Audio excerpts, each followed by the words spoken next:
Hello, I'm Aimcneil with North Dog Observatory. Today we're going to learn how to polar align a fork-mounted telescope. The first thing that we need to do is we have to set up the tripod to be pointing to the north and also to be at the right declination for where you live. For example, North Dog Observatory here, we are at 55 degrees 18 minutes north latitude, and so that's the declination that I need to set on my wedge in order to be in a really good starting position for polar alignment. With a fork-mounted telescope, there are two ways to align it. There's called an alt-as method, and there's a polar alignment method. The first one, the alt-as alignment, has the fork sitting in a straight up and down position, and this is fine for casual observing. For example, if you're going to go to a star party or somebody brings out a telescope to the cottage or something, you can set it up very quickly, align it very quickly, and be observing in minutes. It's very good for doing visual observation, but not so good for doing astrophotography or something that requires a really high degree of precision. And that's where the polar alignment comes in. So again, back to our wedge, we've set up our wedge roughly to be pointing to true north and also pointing at our declination for where we are. And so the next thing to do is to set up our telescope so that it's in polar home position before we start our actual alignment procedure. It's important to note that in Mead's manual, in the appendix where it says how to do this, they explain that you need to do certain steps, and one of them being the polar home position. And on the next page, the figure that they give is a telescope is set up in this position with the optical tube assembly pointing in this direction. It can be very confusing to somebody that's used to a German equatorial mount and or somebody that's never done it before, and it can be very frustrating, and that's why I've done this video. What I found out, thank the stars for the internet, I was able to dig out and Google and watch videos and see how other guys did it, and came up with a method for my telescope that works very well using an agglomeration of the other methods that I've found. The internet is invaluable tool for learning how to do anything, especially a really technical field like astronomy. With my Mead RCX 400, which this is, a Ritchie Chrétien is an offshoot of Schmidt-Cassegrain telescope. It's just a specialized type of telescope, and it reflects instead of having lenses on both ends. It's only got a lens where your eye looks through. Everything else is done with mirrors. So without further ado, I'm going to teach you how to do this in a few very simple steps. And here we go. So on our Mead controller, once you have your telescope turned on and the mount's gone through its little dance and whatnot, we're ready to actually do a precise polar alignment. It's important to note that unless you're going to be doing some really high-grade astrophotography, don't knock yourself out on getting it perfectly polar aligned. Close is real good, especially with a big eyepiece. You start with a big one, you can see something very close to your field of view, tune it in, get a smaller eyepiece, tune it in, and you can see some really good stuff out there without killing yourself trying to get it set up. Boy, everybody hates that. So anyway, to get this one set up, using my controller, I need to set my optical tube assembly to be in polar position, which would be 90 degrees, having it straight out the top of my forks. So I use my controller to do that, and I just move my telescope, my optical tube, up until it reads 90 degrees. It's important to note that once it gets close, you can stop, change the speed, and do fine tuning until you get it to read 90 degrees 0000. You would read that up in this screen right here. To get to this screen right here, push and hold down the mode button for a couple or 3 seconds, and do that until that screen comes up. And what you're going to get is you're going to get one called RA and the other one called DEC with some numbers beside them. RA is right ascension, which is this direction, and DEC is declination, which is this direction.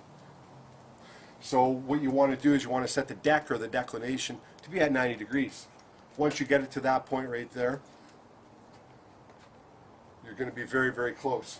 So with my telescope, when this telescope is set in polar home position, as a matter of fact, the eyepiece is underneath. It makes it a little bit difficult to operate, but you know, c'est la vie.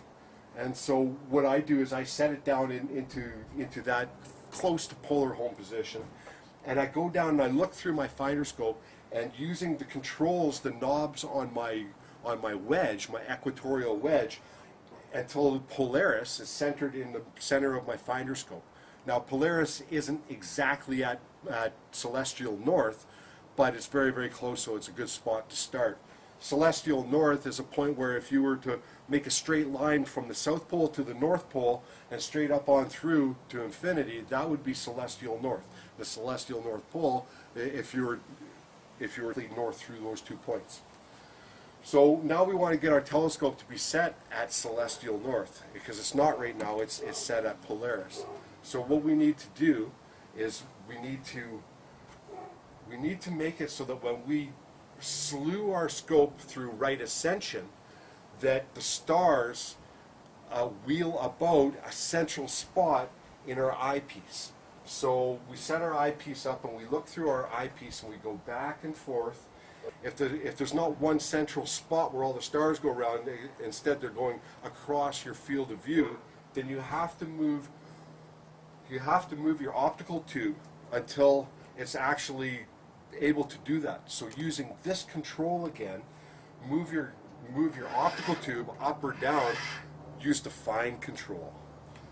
And at the same time as you're moving it incrementally, go back and forth like such until that central spot with the stars wheeling around it is actually centered in your eyepiece. If it's a little bit off to the left and the right, use the knobs on your equatorial wedge to move your equatorial wedge in whichever direction it needs to be until it's centered in your eyepiece.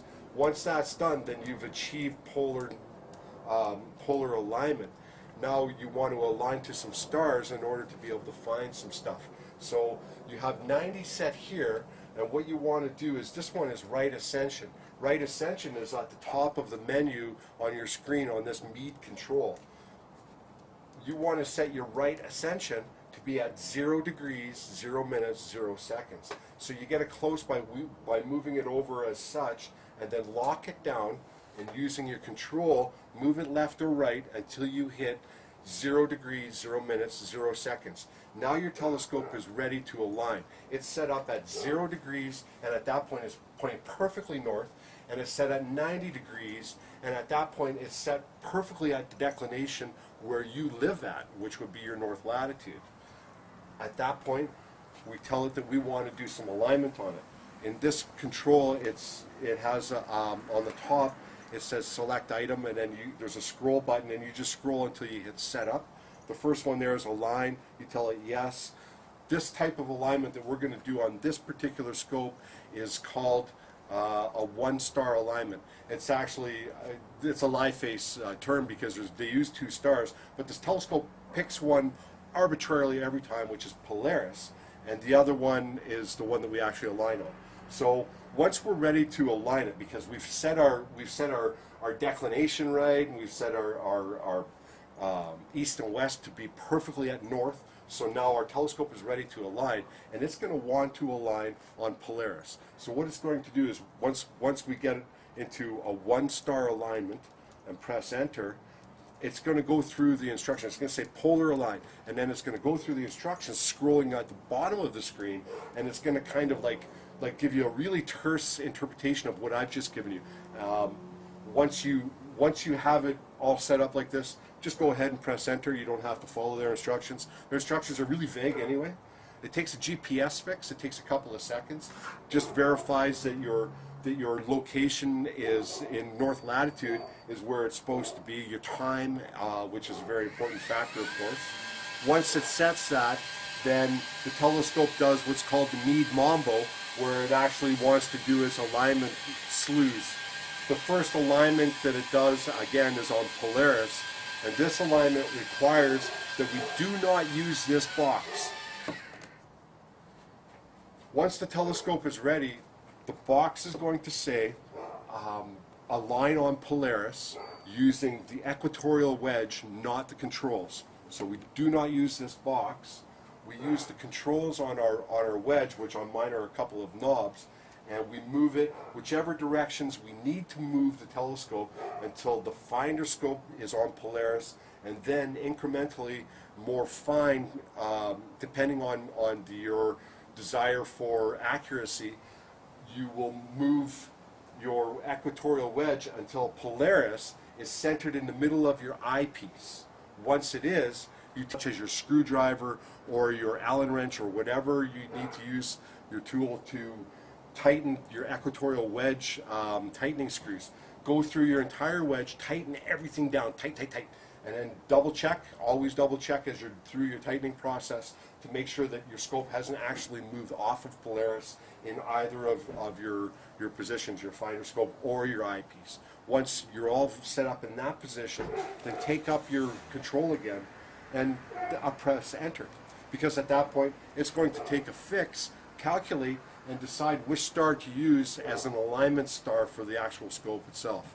So that's what it's doing. Now, in my case, because of the time of the day and my latitude, it's going to pick Arcturus today.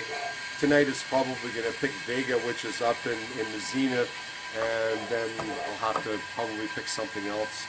Arcturus will be gone by that point.